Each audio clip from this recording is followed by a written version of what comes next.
గతంలో ఉన్న మంత్రి జగదీశ్వర్ రెడ్డి ఇదే చిన్నగారకుంటుంది అంటే మనం ఏదైతే ఉన్నామో ఈ ప్లేస్కి వచ్చి ఆయన కన్నీళ్ళు పెట్టుకోవాల్సిన పరిస్థితి వచ్చింది. నిజంగా అంత దారుణ స్థితికి రైతులు నెట్టబడుతున్నప్పుడు ఆదుకోవాల్సిన ప్రభుత్వం మళ్ళీ దాన్ని కూడా ఇదేంది ఈ ఏడుపులేంది అంతా అడుగు ఏదో సినిమా చేస్తారు అన్న కాడికి వచ్చింది. అవును అట్లా చూస్తారు. అవును ఉమ్మడి నల్గొండ జిల్లాకు ఒక స్ట్రక్చర్ కూడా ఘోరాది ఘోరంగా ఉంటుంది. ఒక ఎన్నిగడ్డలాగా ఉంటుంది, నీళ్ళు అందే అవకాశం లేదు. పక్కన కృష్ణానది పోతున్నా గానీ ఆ పక్క నుంచి ఎడవకాల నుంచి పోతే ఖమ్మం ప్రాంతంలో ఎక్కువ పారుతా ఉంటది. అదొక వ్యవస్థ అదంతా పక్కన. గతంలో తుంగతుర్తి ప్రాంతంలోని ఇప్పుడు అక్కడ ఉన్న అగ్రశ్రేణి నాయకులు కానీ ఉమ్మడి నల్గొండ జిల్లా సంబంధించిన బియ్యానికి ఓటేస్తేనే గోదావరి జలాలు వస్తాయి, ఇందిరమ్మకు ఓటేస్తేనే గోదావరి జలాలు వస్తాయి. అమ్మకేసిన రాలే, అయ్యకేసిన రాలే.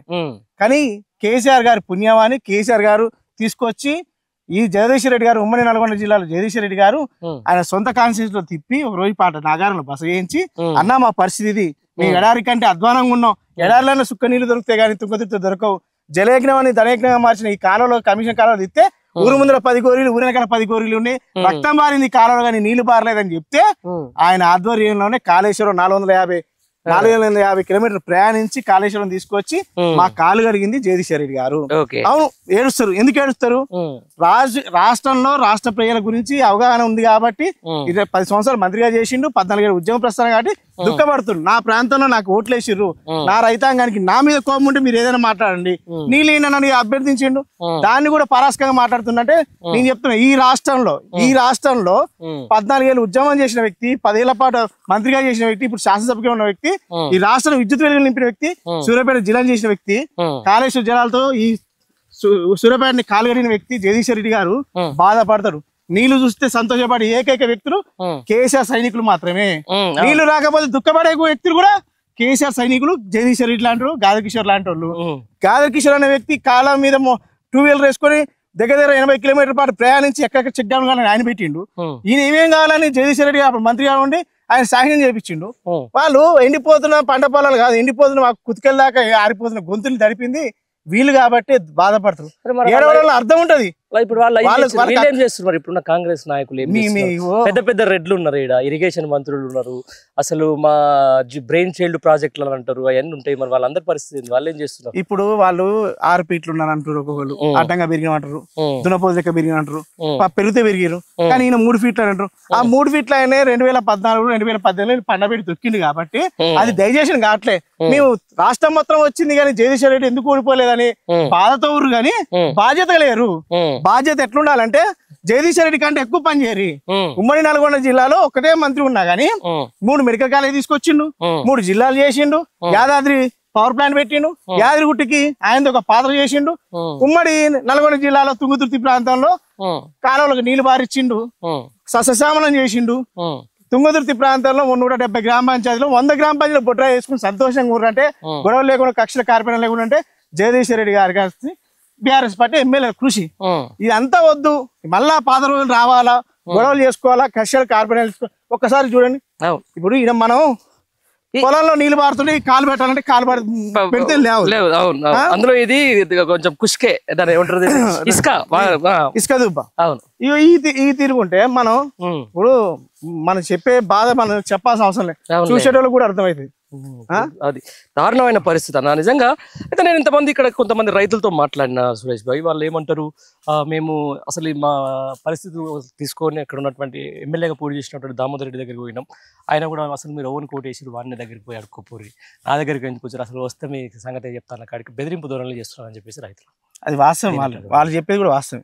దామోదర్ రెడ్డి గారు నాకు ఓటేలేదు కాబట్టి మా ఎమ్మెల్యే కాబట్టి రావద్దని చెప్పిండు. మరి ముఖ్యమంత్రి కూడా అట్లా అనుకుంటున్నట్టుంది. నీ కొడంగల్కే ఎమ్మెల్యేని మనదమ్ములు కొడంగల్నే రాష్ట్రం అంతా దూసుకోమన్నా కానీ జనానికి పంచమని చెప్పలేదు. ఆ ధోరణి ఇప్పుడు పథకాలు కూడా అదే పరిస్థితి అవుతుంది. చెప్పినోడికేమో ఇందిరా మిల్లు అవుతున్నాయి, చెప్పినోడికి రేషన్ కార్డులు అవుతున్నాయి. నీ అనేదంటే ఇట్లా చేయదలుచుకుంటే గత 10 ఏళ్లలో అందరు రైతు బంధు రాకపో, ఓన్లీ బీఆర్ఎస్ జెండా మోషన్కే రైతు బంధు వచ్చు. ఎవరికి రైతు బీమా నాకు తెలిసి కాంగ్రెస్ వాళ్ళు చాలా మంది తెలిపిన వాళ్ళు ₹1 లేకుండా వస్తే వాళ్ళు సంతోషంగా అదే జెండా పట్టుకుని మగవాళ్ళు కండ కప్పిన చిక్కిద్దారే తప్పు. అది రైతు నా ఆలోచన ఏంటంటే ఎద్దు వేసిన వ్యవసాయం రైతు వేసిన రాజ్యం బాగుపడినట్టు చెప్తలేదని అంటారు. ఇప్పుడు ఎద్దు ఎత్తుంది, రైతు బాగలేదు, కాలం నీళ్లు లేవు, కరెంట్ లేవు. మరి రాష్ట్ర ముఖ్యమంత్రి కునికెట్లా పడుతుందో, 37 సార్లు ఢిల్లీకి ఎందుకు పోతుండో, మాట్లాడితే సన్నాసి అంటాడు, కేసీఆర్ ని సన్నాసి అని అంటాడు. మరి నువ్వు అన్నట్టు సన్నాసి, రైతు బంధు ఇచ్చినోడు సన్నాస, రైతు భరోసా అన్నాడు సన్నాస, లక్షలాది పంట పండించినోడు సన్నాస అయితరా, పండికోండి నీళ్ళు నిలబెట్టి. ఇది ఒక కుట్ర అన్నా, నీకు మీ పెద్ద కుట్ర. ఈ కుట్ర ఎట్లుంటదంటే, కాలం నీళ్ళు ఇస్తే పొలాలు పెట్టుకుంటారు, పొలాలు పెట్టుకుంటే ఏమైతుంది, ఇది సన్న పొలమే, ఇది కూడా అయిందన్నా.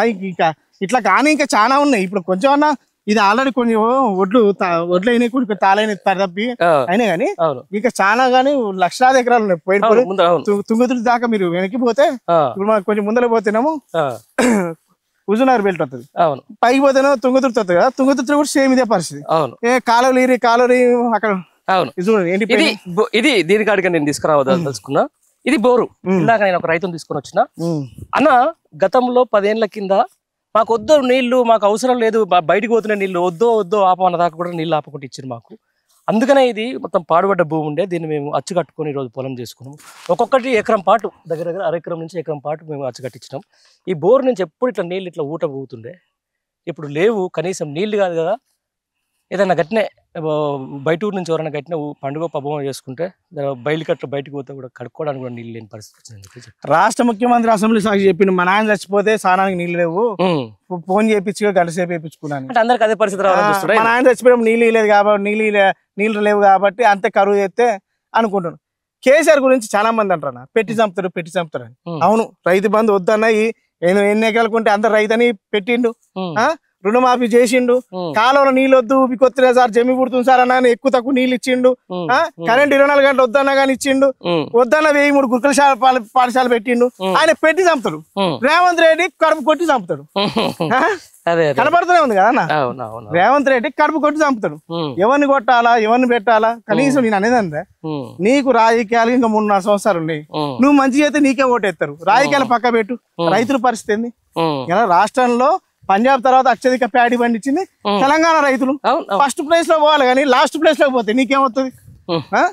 SLBC సొరంగాల పోకుండా కోసం పెద్ద అడిగిపోయి చేపలు పట్టుకుని తిన్నాను తెలుసు కానీ జల సమస్య గురించి మాట్లాడింది కదా. చాత కాదన్నా, చేయలేని ప్రభుత్వం, చాతగాని ప్రభుత్వం, చేయాలని ఆలోచన లేని ప్రభుత్వం. ఏం చేస్తాం మనం? ఒకటి ఆలోచించుకోవాలా. నేనేమంటున్నా అంటే, చిత్తశుద్ధితో ఆలోచించేటప్పుడు మనకి అవకాశం ఇచ్చిర్రు, 5 ఏళ్ళు అవకాశం ఇచ్చిర్రు. నువ్వు ఏదో వార్డు నెంబర్ అనుకుంటున్నావా, మరి ముఖ్యమంత్రి అనుకుంటున్నావా? కనీసం అవగాహన ఉండాలా. మాట్లాడితే ఏదో ఒకటి నిరాదమైన ఆరోపణలు, డైవర్షన్ పాలిటిక్స్. నిన్నదాకా వాడెవడో సాగు కారణం, వాడెవడో కేదార్నాథ్ బద్రీనాథ్ అని చెప్పిండు. మరి దుబాయ్ పోలీసు వాళ్ళు ఎలా ఏమని చెప్పిర్రు? అది సహజం పనం అని చెప్పిర్రు. మరి ఈయన క్షమాపణ కోరుతారా, కాలు మొక్కుతారా? కేటీఆర్ది మనం కూడా ఆలోచించుకోవాలి కదా.